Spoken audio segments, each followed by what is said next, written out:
ఏమన్నా మళ్ళీ ఇంకోసారను? ఎవరింట్లోంచి ఎవరు బయటికి వెళ్ళాలి?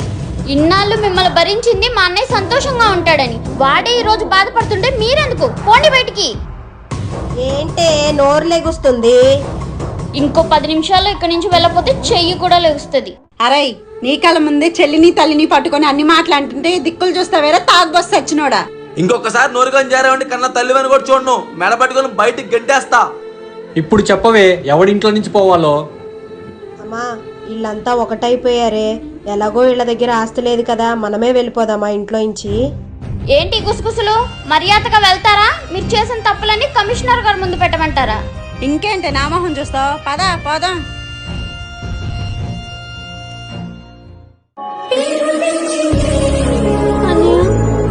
నన్ను క్షమించురా తల్లి.